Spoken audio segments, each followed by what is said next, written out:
আসসালামু আলাইকুম। আশা করি আপনারা ভালো আছেন। আলহামদুলিল্লাহ আমিও ভালো আছি। আজকে আবারও সকালবেলা পরোটা বানিয়েছি। ওই যে আমার স্যারের অনেক পছন্দ পরোটা বলছিলাম। আজকে কিন্তু একটু অন্য মডেলে বানিয়েছে। সে কিন্তু চারকোনা আপনারা দেখতে পেয়েছেন। আজকে কিন্তু একটু বড় করে। খাওয়া দাওয়া শেষ। এখন কিছু বাজার নিয়ে এসেছে, সেগুলো আমি সুন্দরভাবে গুছিয়ে নেব। এখানে পুঁই শাক, কলমি শাক। কলমি শাকটা কিন্তু আমার অনেক পছন্দ। এটা কিন্তু আমি আলু দিয়ে ভেজি খাই। অনেকে অনেক রকমের খায়, যার যা পছন্দ। আমি এখন সব ধরনের শাক এখানে সুন্দরভাবে এক এক করে বেছে প্যাকেটে করে ফ্রিজে রেখে দেব।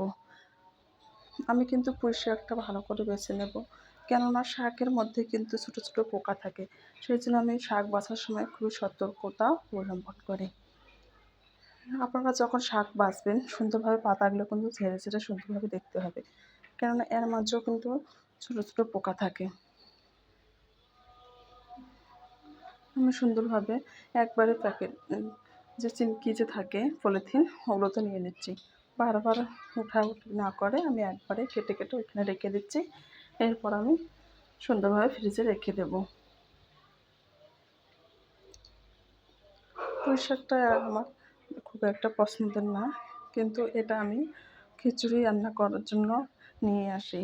যখন আমি সবজি খিচুড়িগুলো রান্না করি তখন কিন্তু আমি সব রকমেরই সবজি দিই। পুঁই শাক অনেক কিছু সবজি দিয়ে কিন্তু সবজি খিচুড়ি রান্না করলে কিন্তু অনেক মজা হয়। একদিন আমি আপনাদের সঙ্গেও শেয়ার করব, দেখবেন অনেকটাই মজা হয়েছে। আমার কিন্তু কথা বলতে বলতে সমস্ত শাক বেছে নেওয়া অলরেডি হয়ে গেছে।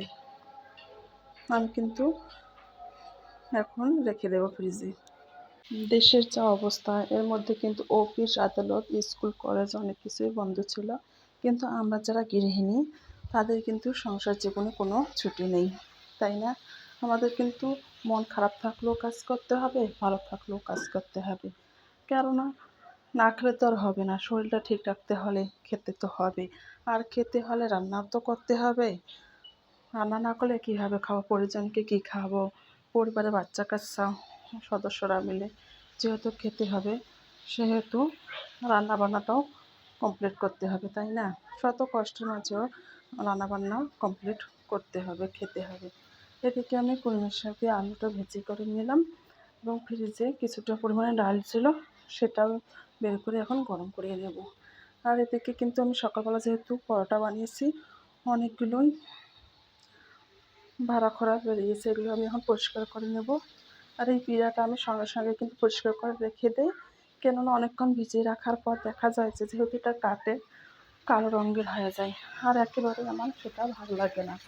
সেজন্য আমি কাজ শেষ হওয়ার সঙ্গে সঙ্গেই পরিষ্কার করে রেখে দিই, তাহলে যেরকম ওরকমই থাকে। হ্যাঁ, কালো হবে, কিন্তু অত সহজে হবে না, ধীরে ধীরে কিন্তু হবে। কথা বলতে বলতে আপনাদের একটা কথা মনে করে দিই, হুমায়ুন স্মৃতি ব্লগে এখন পর্যন্ত যারা আপনারা আমার ভিডিওটা কন্টিনিউ দেখছেন, তাদেরকে অসংখ্য অসংখ্য ধন্যবাদ। প্লিজ একটা লাইক করবেন, আমার ভিডিও যদি ভালো লেগে থাকে তাহলে সাবস্ক্রাইব করে রেখে দেবেন, এবং আপনাদের ফ্রেন্ড অ্যান্ড ফ্যামিলির সঙ্গেও শেয়ার করতে পারেন। আর যারা অলরেডি এই কাজটি করেছেন তাদেরকে অসংখ্য অসংখ্য ধন্যবাদ।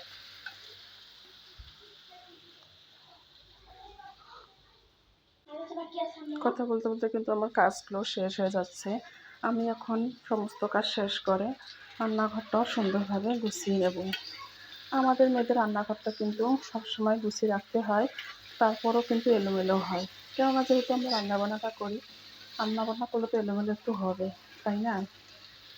এর জন্য আমি রান্নাবান্না কমপ্লিট করার পর সমস্ত যত ভাড়া আছে সমস্ত পরিষ্কার করে নেওয়ার পর কিন্তু আমি একেবারে রান্নাঘরটা ক্লিন করে রেখে দিই, তাহলে আর আমার রান্নাঘরটা সেভাবে নোংরা হয় না।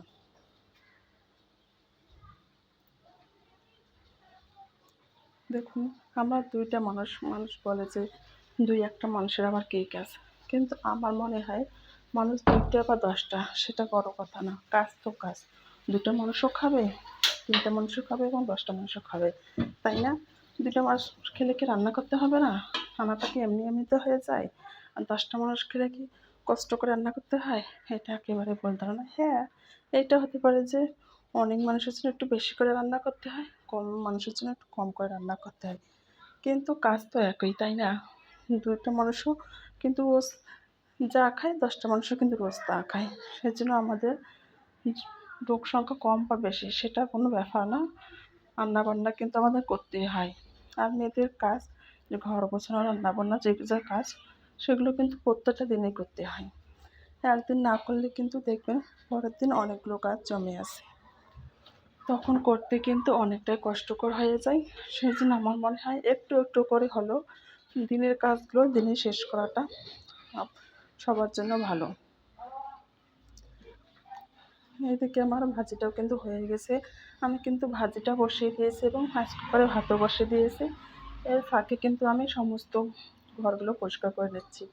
কেননা এগুলো বসিয়ে দিয়ে তো আর আমাকে বসে থাকলে চলবে না। যত তাড়াতাড়ি কাজগুলো হবে ততই কিন্তু আমার জন্য ভালো, তাই না? সেজন্য আমি রান্নার ফাঁকে ফাঁকে কিন্তু ঘরগুলোও সুন্দরভাবে গুছিয়ে নিয়েছি। এখন কিন্তু ঝাড়ুও দিয়ে নিলাম। এদিকে রান্নাটাও কিন্তু আমার কমপ্লিট হয়েছে। দেখুন কতটা মজাদার হয়েছে, তাই না? অন্তত আপনারা একবার হলে এভাবে রান্না করবেন, দেখবেন অনেক মজা হয়েছে। ভাজি তো কমপ্লিট, ভাতও হয়ে গেছে। খোদা হাফেজ, সবাই ভালো থাকবেন।